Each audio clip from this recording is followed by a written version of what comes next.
Hello, welcome to Ceylon Zeus. මම රොන්ලඩ් සිල්වා. අද අපි බලමු කොහොමද මෙන්න මේ වගේ 3D මොඩල් එකක් හදාගන්නේ කියලා.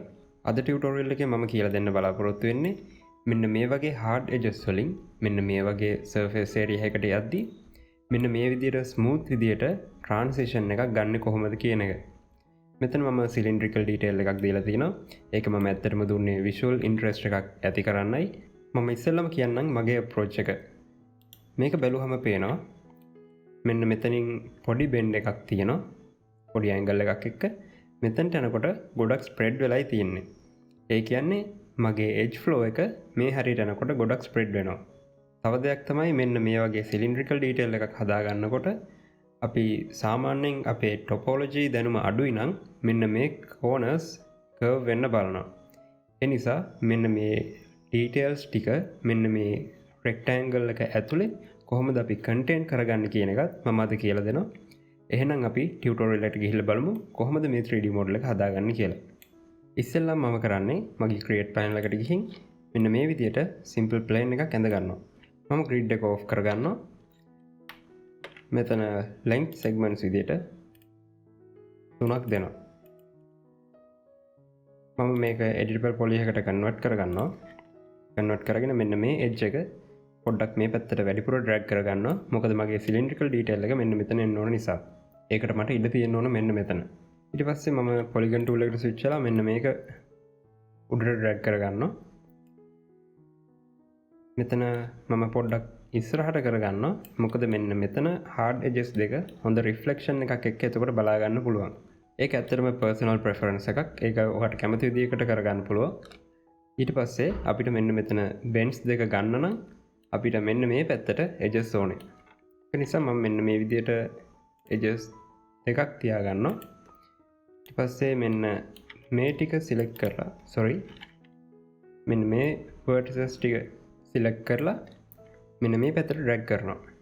එතකොට අර පේනවා අපේ අර තිබ්බ bend එක මෙන්න මෙතන තියෙනවා. අපේ hard edges දෙක මෙන්න මෙතනින් එන්නේ. අපේ transition එක එතකොට මෙන්න මේ හරින් තමයි වෙන්නේ. මම මෙන්න මේ ටිකත් චුට්ටක් ඉස්සරහට කරගන්නම්. ඒක එච්චරම ප්‍රශ්නයක් නෙමෙයි. හරි. ඊට පස්සේ මම මෙන්න මේ edge loops දෙක select කරගෙන මේක chamfer කරනවා. පොඩි amount එකකින් chamfer කරගමු. මෙන්න මේ විදිහට. මෙන්න මේ value එක මම හැමදාම 1 වලට වැඩි කරනවා. අදත් මම වැඩි කරනවා. ඒකෙන් මම ආයෙත් චුට්ටක් කියලා දෙන්නම් කලින් tutorials වල වගේ. මේ value එකෙන් වෙන්නේ මෙන්න මේ value එකෙන් වෙන්නේ අපේ තියෙන original edge එක පොඩ්ඩක් curve වෙන එක. මෙන්න මේ විදිහට. අපේ ඇත්තටම goal එක වෙන්නේ අපේ main edge එක තියාගෙන ඒක දෙපැත්තට supportive edges set කරගන්න එක. ඒක නිසා මෙන්න මේ value එක අනිවාර්යයෙන්ම එකට තියාගන්න. මම මේක okay කරනවා. මගේ edge tool එකෙන් අයින් වෙලා මේකට turbo smooth modifier එක දෙනවා. iterations මම 3ක් විතර දෙනවා. normally ගත්තහම මෙතන iterations 3ක් ඇති සාමාන්‍යයෙන් වැඩ කරගන්න. මීට වඩා වැඩිපුර amount එකකට යන්න එපා. මොකද computer specs එක ගත්තහම සමහරට වගේ computer එක stuck වෙන්න පුළුවන්. ඒ නිසා මෙතන iterations 3ක් හොඳටම ප්‍රමාණවත්. මම isoline display on කරගන්නවා. ඊට පස්සේ මම මේ plane එකේ color එක black විදියට දෙනවා. කරලා මගේ material එක add කරගන්නවා. මම මෙතන plane එකේ color එක black දෙන්න හේතුව තමයි මම මේක එළියෙන් select කරොත් ඒ කියන්නේ මේක deselect කරොත් මගේ wireframe එක හොඳට පේනවා. ඔයා මෙතන වෙන color එකක් ඉස්සෙල්ලා මම මේක select කරගෙන ඉන්න. මෙන්න මේ color එක අපි හිතමු blue වගේ දීලා තිබ්බොත් බලන්න එච්චරම හොඳට අපිට පේන්නේ නැහැ. ඒ නිසා මම සාමාන්‍යයෙන් වැඩ කරන්නේ මෙන්න මේක black වලට තියාගෙන. මේ බලන්න. ඒකත් ඇත්තටම personal preference එකක්. මේ විදිහ මට සූට් වුණාට ඔයාට වෙන්නේ නැති වෙන්න පුළුවන්. හරි. අපි ඉස්සරහට යමු. දැන් මෙන්න මෙතන බලන්න. මෙතන hard edges දෙකක් තියෙනවා. ඒ වගේම මෙන්න මේක මේ flow එක දිගටම තියෙනවා. අපිට එහෙම නෙමෙයි වෙන්න ඕනේ. මේ හරියෙන් අපිට මේක spread වෙලා යන්න ඕනේ. ඔයාට දැනටමත් topology එක ගැන අදහසක් තියෙනවා නම් මේක එච්චර අමාරු දෙයක් නෙමෙයි. මෙන්න මේ අපි add කරගත්ත අපේ main edge එක දෙපැත්තට add කරගත්ත supportive edges වලින් තමයි මේ edge එකේ tension එක හදාගෙන තියෙන්නේ. ඒ කියන්නේ අපි අපේ supportive edges add කරනවා කියන්නේ main edge එකෙන් අපේ tension එක ටිකක් loose කරගන්න පුළුවන්. අපි එහෙනම් ඒ විදිහට කරලා බලමු. මම මෙතන show and result toggle එක සැරෙන් සැරේට on කර කර තමයි වැඩ කරන්නේ. ඒක මතක තියාගන්න. මේකට keyboard shortcut එකක් add කරගන්න. එතකොට ඔයාලට වැඩ කරන්න ලේසි. මම edge tool එකට switch වෙලා මෙන්න මේ edge එක select කරලා මෙන්න මේ පැත්තට drag කරනවා. ඔයාලට දැන් පේනවා මෙන්න මෙතන tension එක අඩු වෙනවා. මේ බලන්න. ඒ වගේම මෙන්න මේ edge එකත් මම උඩට drag කරනවා. sorry. මෙන්න මෙතන කියලා දෙන්න ඕන දෙයක් තමයි අපි මේ විදිහට drag කරොත් උඩට මේ හැඩය වෙනස් වෙනවා. අපිට ඕන කරන්නේ එහෙම නෙමෙයි. අපිට ඕනේ මෙන්න මේ edge එක දිගේ slide කරගන්න. ඒක අපිට ලේසියෙන්ම කරගන්න පුළුවන්. මෙතන constraints edge වලට මාරු කරොත්. මේ බලන්න. මේක off කරොත් මම undo කරගන්නවා. දැන් මම මේ edge එකේ tension එක තව ටිකක් අඩු කරගන්නවා. මෙන්න මේ විදිහට. ඔයාලට දැනටමත් පේනවා මෙතන edge එකේ smoothness එක මෙන්න මෙතනට සාපේක්ෂව. මේ බලන්න. හරි. ඇත්තටම අපි කරන්නේ මෙන්න මේ edges වල spacing එක average කරගන්න එකයි. මෙන්න මේ විදිහට තිබ්බත් ඇති. අපි මේක පොඩ්ඩක් වැඩිපුර තියාගමු. මේ edge එකත් මම පල්ලෙහාට කරගන්නවා. පරිස්සමට කරගන්න. මොකද මෙන්න මේ edges දෙක snap වෙන්න පුළුවන්. ඒ නිසා මෙන්න මේ විදිහට මේ හැරින් තියාගන්න. මේ edge එකත් අපි මේ පැත්තට drag කරගමු. එතකොට මෙන්න මේ විදිහට තමයි අපේ result එක එන්නේ. මේ smoothness එක තවත් ටිකක් වැඩි කරගන්න පුළුවන්. එක trick එකකින් අපි දැනට අපි වෙනස් කරේ අපේ supportive edges විතරයි. අපේ main edge එකට අපි මුකුත් කරේ නැහැ. ඒ කියන්නේ මෙන්න මේ edge එකටයි මෙන්න මේ edge එකටයි. ඒ නිසා අපිට තවත් ටිකක් මේකේ smoothness එක වැඩි කරගන්න ඕන නම් අපිට පුළුවන් මෙන්න මේ edges දෙක, ඒ කියන්නේ මේ edge එකයි මෙන්න මේ edge එකයි දෙපැත්තට ටිකක් drag කරගන්න. අපිට මෙන්න මේ ටික පොඩ්ඩක් ඇවරේජ් කරගන්නත් පුළුවන්. බලන්න දැන් වෙනස. කලින්ට වඩා ගොඩක් ස්මූත්. හරි. දැන් අපි යමු අපේ cylindrical detail එක add කරගන්න. ඒකට අපිට මෙතන polygons 4ක් ඕන කරනවා. ඒ නිසා මම මෙන්න මේ විදිහට polygons 4ක් මෙන්න මෙතන හදා ගන්නවා. ඔයා තවම experienced 3D modeler කෙනෙක් නෙමෙයි නම් ඔයාට හිතෙන්න පුළුවන් මෙන්න මේ polygons 4ෙන් අපිට දැනටමත් අපේ cylindrical detail එක හදා ගන්න පුළුවන් කියලා. මම දැන් කරලා පෙන්නන්නම්. ඔයා එහෙම model කරන්න ගියොත් ඔයාට මුණ දෙන්න වෙන ප්‍රශ්නය. මම මෙන්න මේ polygons ටික select කරනවා. ඒකේ inset එකක් මම ගන්නවා. පොඩි inset එකක් දෙමු. මම මේක regularize කරගන්නවා. මෙන්න මෙතන දැන් පේනවා මෙතන circularize උනේ නැහැ හරියට. ඒකට හේතුව තමයි මෙන්න මෙතන constraints edge වලට දාලා තිබ්බ නිසා. මේක undo කරගමු. මෙතන constraints off කරගමු. none වලට දානවා. දැන් මම regularize කරනවා. හරි. මම දැන්ට මේක මේ ඇතුලේ polygons ටික delete කරගන්නම්. දැන් ඔයාලට හිතෙන්න පුළුවන් ඔයා වැඩේ කරලා ඉවරයි කියලා. හැබැයි මෙන්න බලන්න turbo smooth එක add කරාම ඔයාට fix කරගන්න වෙන issue එක. මේ බලන්න. මෙතන කෝණ එක දැන් කර්ව් වෙලා තියෙන්නේ.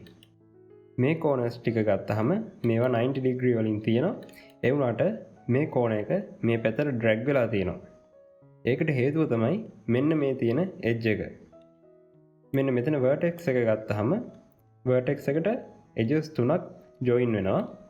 ඊට අමතරව මෙන්න මේ edge එකෙන් මේ පැත්තට ඩ්‍රැග් එකක් තියෙනවා. ඒක තමයි මෙන්න මෙතන කර්ව් වෙන්න හේතුව. දැන් මම කියලා දෙන්නම් මේ විදිහට කර්ව් වෙන්නේ නැතුව මෙතන 90 degree angle එක තියාගෙන මෙතන cylindrical detail එක හදාගන්නේ කොහොමද කියන එක. මම මේ ටික දැනට undo කරගන්නවා. මෙතනට එනකම්. දැන් අපි බලමු කොහොමද මේ detail එක මේක ඇතුලේ විතරක් හදාගන්නේ කියලා. ඒ කියන්නේ අපේ corners වලට හානියක් කරගන්නේ නැතුව. ඒකට අපි කරන්න ඕන ඉස්සෙල්ලම දේ තමයි අපේ corners ටික tight කරගන්න එක. මෙන්න මේ corners 4. ඒකට අපිට ඕන කරනවා edge loops 4ක්. අපි ඒ ටික add කරගමු. මම මෙතනින් edge loop එකක් මේ විදිහට දාගන්නවා. දාගෙන මගේ constraints edge වලට on කරගෙන මෙන්න මේ පැත්තට drag කරනවා. drag කරලා මෙතන snap වෙනවා පේනවා ඔයාලට. ඊට පස්සේ මම මෙන්න මේ පැත්තට drag කරගන්නවා ආයේ. ඒ විදිහට කරන්න හේතුව මම තව පොඩ්ඩකින් කියලා දෙන්නම්. දැනට මම මේ පැත්තටත් ඒ විදිහටම කරගන්නවා. drag කරා snap වුණා. මේ පැත්තට ඩ්‍රැග් කරනවා. මේ පැත්තට ඒ විදිහමයි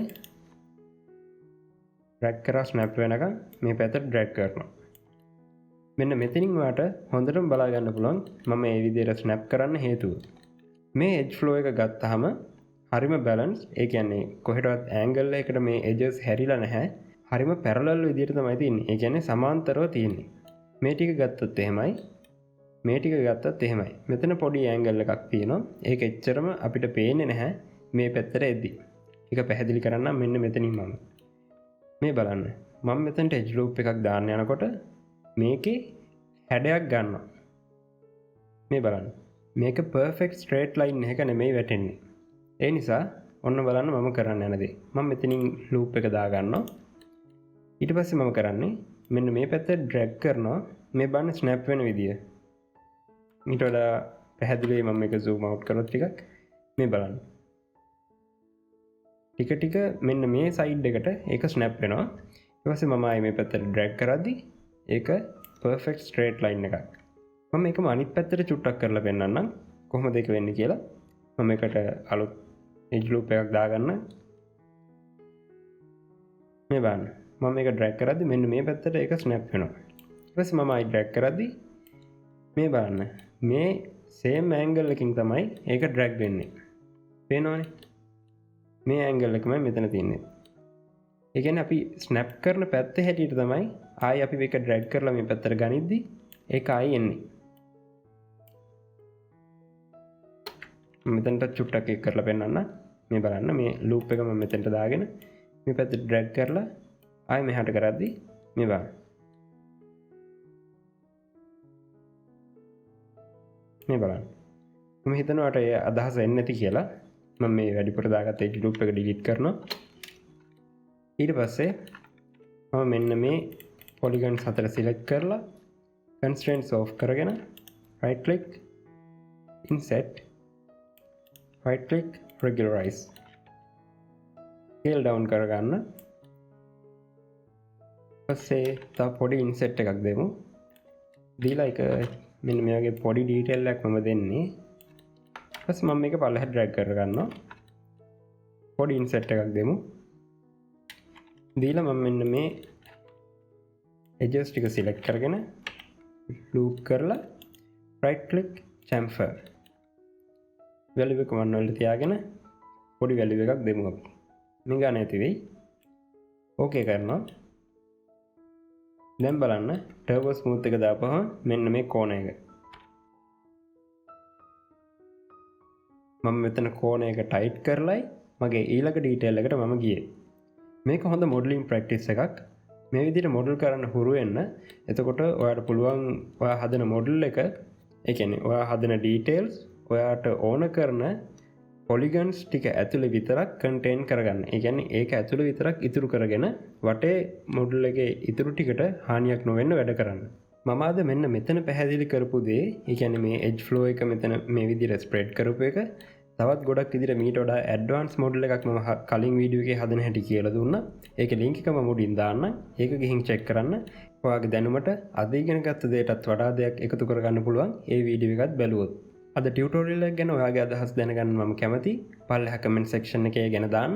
මොනවා හරි ප්‍රශ්න ගැටලු තියෙනවා නම් ඒවත් comment section එකේ දාන්න. මම ඒවටත් උත්තර දෙන්නම්. මම විශ්වාස කරනවා අද ටියුටෝරියල් එක වඩා ගොඩක් වැදගත් වෙන්නේ නැති කියලා. තවත් මේ වගේ වැදගත් ටියුටෝරියල් එකකින් හම්බෙමු. Thanks for watching. Goodbye.